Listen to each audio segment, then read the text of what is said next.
নমস্কার বন্ধুরা, আমি ঝুম্পা। আমার চ্যানেল জিভে জল রেসিপিতে আপনাদের স্বাগত। আজকে শেয়ার করছি বেগুন দিয়ে সরষে ইলিশ। কারা কারা বেগুন দিয়ে সরষে ইলিশ খেতে পছন্দ করেন অবশ্যই কমেন্ট করে জানাবেন। প্রথমে মাছটাকে ম্যারিনেট করে নিচ্ছি।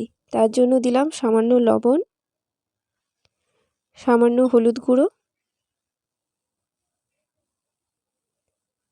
আর দিচ্ছি সামান্য লঙ্কা গুঁড়ো।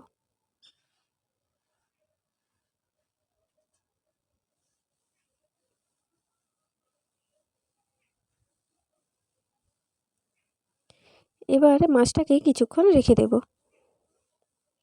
আর নিয়েছি একটা বড় বেগুন, সেটাকে এইভাবে লম্বা লম্বা করে কেটে নিয়েছি। চলুন রান্নাটা শুরু করা যাক। প্রথমে কড়াইতে প্রায় 1 কাপ মতো সরষে তেল দিয়ে দিয়েছি। তেলটা গরম হয়ে গেছে, এখন বেগুনগুলোকে দিয়ে দিচ্ছি ভাজার জন্য।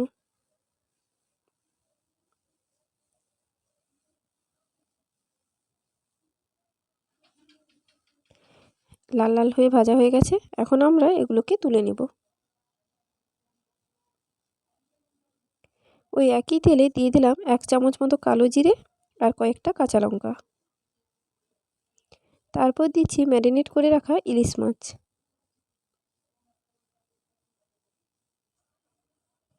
এক পাশ সামান্য ভাজা হয়ে গেলে উল্টে অপর পাশটাও সামান্য ভেজে নেব।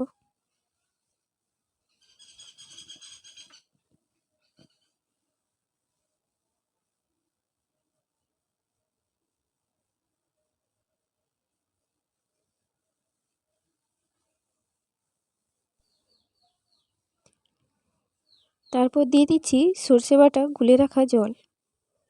আপনারা চাইলে সর্ষে পাউডারও এখানে ব্যবহার করতে পারেন।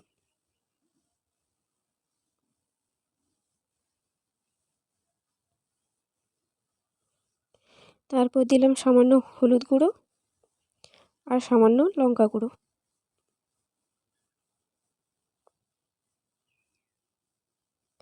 ফুটতে শুরু করেছে, এখন দিয়ে দেব ভেজে রাখা বেগুনগুলোকে।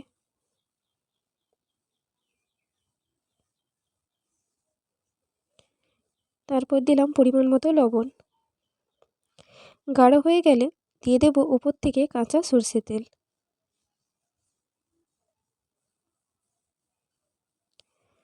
আর দিচ্ছি প্রায় 1 চামচ মতো পাতিলেবুর রস।